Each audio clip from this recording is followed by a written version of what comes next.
Right, first thing is this is not a Chevy only. This is Chevy, Ford, Dodge, anything pre-computer, okay? Because everything pre-computer from the 50s on up to everything ran off a vacuum, okay? So, first thing is you want to talk about advertised duration, all right? It doesn't matter what brand you go with. They all have their grinds that they've been, there is no new grinds. You know, all the testing's been done way back in the day, okay? So, but here's the deal. The first thing you're going to talk about is duration. Okay? Duration. That's how long the valve is open in the heads. The duration of the opening of the valve. Now, duration goes from the moment it cracks to the moment it shuts. That's the duration of the camshaft, okay? So, the factory ones from way back in the day, they were made to make the engine smooth, idle nice, be quiet, be tame, be docile, be, you know, enjoyable, be able to set a pop can on top of a breather and not have it rattle off, okay? This is not what we're talking about, because that hampers the amount of power that an engine can make. An engine is just a big fancy air pump. So if you have a big amount of air coming in and you have it squelched and a small amount of air going out, then you're not going to make as much power as that engine is capable of making. Okay, so that's why you start dealing with a larger camshaft with more duration. Okay, so most generally, if I remember correctly, a stock duration, advertised duration, this is not that 0.05 bullshit. This is advertised duration for the cam. Okay, duration. Stock cam is about 253 to 55 advertised duration. That's a stock cam. That's one to come out of the factory from like 1978 in a Chevelle, Malibu, whatever it was. Okay, anything small block, that's about stock. Okay. Now, there are some things you have to think about. They can go up to 305, 07 with a hydraulic tappet cam, not a solid, not a roller rocker cam or roller cam, but just a base regular lifter camshaft. 305 to 307, that's about as big as they made them. Okay, they might make them bigger now, but that was the standard back then. Okay, so the problem with duration is you have to make a vacuum for your accessories to work, your heaters, your distributor, and your brakes. If you have a brake booster with, like on this one, with the vacuum brake booster, you have to have it make a certain amount of vacuum to make those work correctly. Or a brake booster with too much duration on a camshaft doesn't make enough vacuum, and it doesn't work good. It doesn't work well. Okay, so how big can you go without it affecting the brakes and the heater and the distributor? Well, we found out the hard way, and it ends up being about 270 degrees of duration. That's your ceiling for vacuum. Okay, now competition cams actually came out with that cam, but before it'd be a 262, it'd be 268, 280, 292, 305. That was kind of the standards of what that was the scale for the camshafts. Okay, so they did the testing, and in the mid 80s they came out with this cam, a 270 duration camshaft. All right, now that one still run the brakes. That one run all the accessories that run off a vacuum, and you can put that in anything. And they actually made them with not too much lift, and we'll talk about lift in a minute. Okay, so stick around, we'll talk about lift. So 270 was about your ceiling.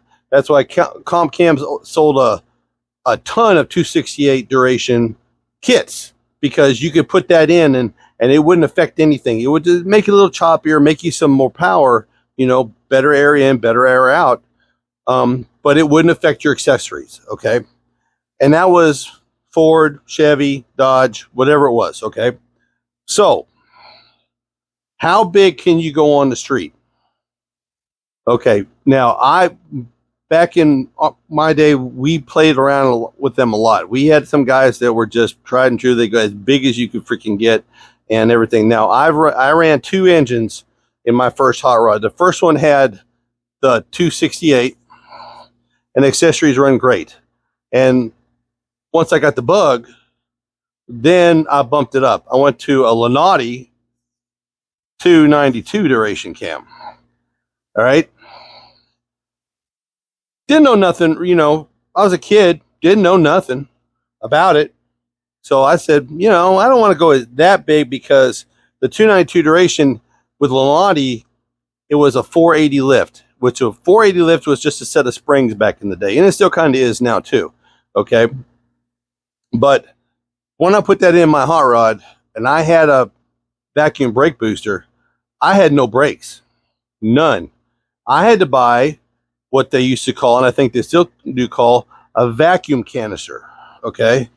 And it's just a big can with an outlet in and an outlet out. One going in and one going out. And it's about this big. It's about the size of a charcoal canister, if you guys know what a charcoal canister is. And I put it in my car where the charcoal canister was supposed to be. And I ran a vacuum line from the intake to it and then back to the brakes to make the brakes run. And it took about 2 days of driving, and it finally held a vacuum. It's like a reservoir, a vacuum reservoir. And it held enough vacuum that then after it finally had enough, the brakes started working. And that's what you had to do if you went above the 270 duration. You had to get a vacuum reservoir, okay? Or else it would not work. I mean, on the street, just day-to-day driving, you would have no brakes. It'd be, you know, none. It's like, if you guys remember back in the day, if you lost power, what it was like to hit the brakes with the engine not running, no vacuum. It was dangerous, okay? That's how accidents happen. So that's what you had to do back in the day. Now, I've seen guys run 280 duration cams and still have the vacuum, but that was because of a narrow lobe center line, okay? A lobe center line on a camshaft is the center line between the intake and the exhaust center line, opening and closing, okay? So if you have, like with the 292 cam that I was running, it had about 112, 114 degrees lobe separation. If you can get a cam with, say, 280 degrees duration and get a center line, a lobe center line of about 108 degrees between the two lobes, tighten this up, it's a lot more vacuum sensitive that way. So you could theoretically run a 280 duration cam and still run your brakes if you got a narrow lobe center line. And so, but I didn't do that back. I had to get the canister, but there's more ways to skin a cat than a lot of people let you think. So, like in the new one, I have in the one that I built, the $500 rebuild, I put a 292 duration cam in it, and with a lower center line, because I know this one's going in. If it goes in, whatever it goes into, it's not going to be a power assisted brakes. It's going to be a manual brakes, which doesn't require vacuum. All right, now we done decided you can get 280 degrees if you go 180 degrees center line or 107 degrees center line. But right now, 270 is as high as you can go on the street without having to play around. You can just put it in, set it straight up, and you can go. Okay. So we've talked about duration. We've talked about vacuum signal. Now we need to talk about lift. Okay. Now when you're running a street engine and you're running less than 6,000 RPMs, 480 lift, the difference between 465 and 480 lift is not that much. I mean, that's, you know, that's a half an inch, and you're just talking about like that much. It's not much. So where this cam, the 292 cam, it was a little naughty. It was a same duration, which means the intake was a 292, the exhaust was 292, but the lift was 480. Okay, where a stock one's about 425. So you're talking about half of an inch minus 600ths. So it's not that much. It's not that much lift difference. Okay, so 480 is a decent number for lift. I consider 480 a ceiling for like a street cam, because you can buy the springs you would need for the 480 lift, which you do need to replace the springs. If you go anything above stock, you need to replace the springs that goes with the duration of the cam that you use. Okay, but 480 always seemed to me like the good number. You could the parts were inexpensive. They didn't break. You weren't beating the hell out of them. You weren't going really outlandishly high, and everything just seems to work better 480 and below with the street engine. Okay. Now some of them go up there. I mean, but you're kind of, when it comes to a flat tappet cam, you have your limitations when it comes to lift also. You know, it's not the same with a solid cam or a roller cam. You know, those things can get outlandishly large lift numbers, but just a standard tappet cam, about 505 lift, 503, 505 lift is about as high as you can go. Now you can cheat that with some 1617 roller rocker arms, but 480 seems to be like a really good number. Okay, it's very reliable, and I've never had anything break or anything go bad with it. Okay, the next thing I want to talk about is same duration as opposed to split duration. Okay, I have always been a fan, even though I ran that 292 Lanati, which was 292 intake, 292 exhaust, same lift numbers. I've learned over time that I like a cam that has higher duration and lift numbers on the exhaust. Okay, because that's most of the times that's your problem.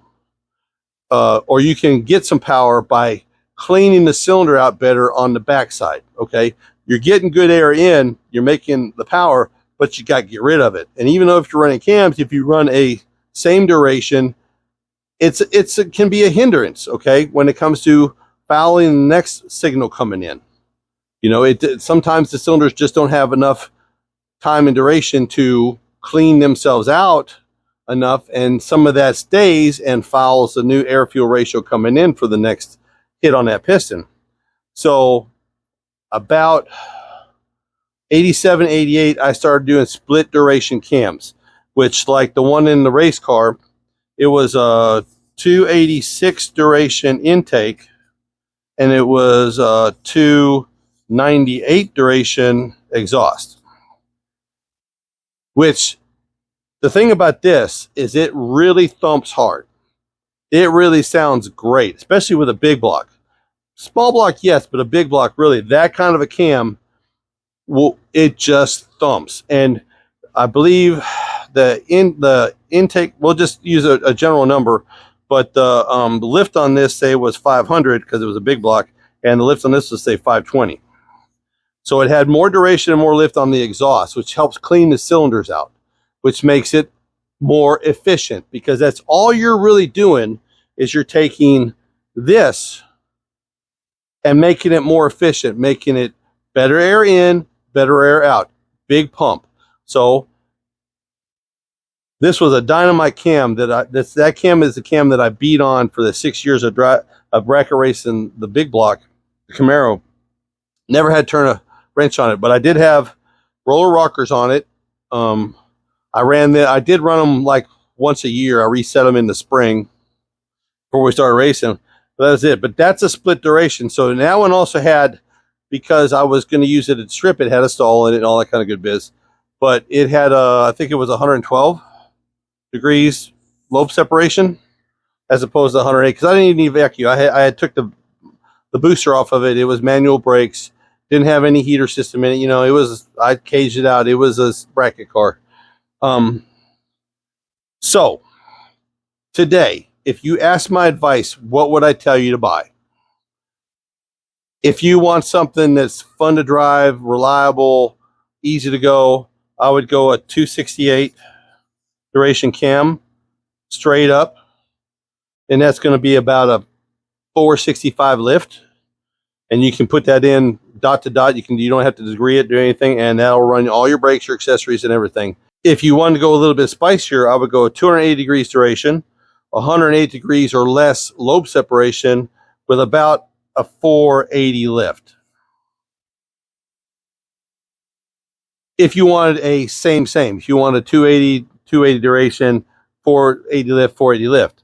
Or if you wanted to get a little bit spicier, you get to go 278 duration at 108.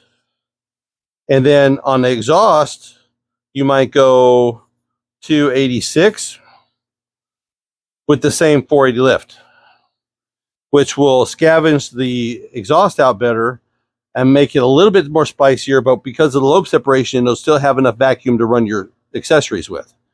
So, and that one will be it'll sing. That cam will sing. That cam will sing too, but not as throaty as that one, because with the extra exhaust duration, it really does pump through the pipes and it sounds really tough. Okay, so I hope this helped. I know you guys are going to have a lot of opinions on it. You can put them down below. Doesn't hurt my feelings. You can say whatever you want to say, but this is just what we did back in the day, and this is kind of what I still go with to this day. All right, and that's a cam that's going in, the new one I'm going to build. I'll try to build that one for under 1,200, but it's all machined and new parts and new bearings and everything. I'm going to do that one right, but that's probably the cam that's going to go in at the 278, 286, because I'm going to probably drive that one on the street because it's going to have just a nice, mellow, ported out 882 heads.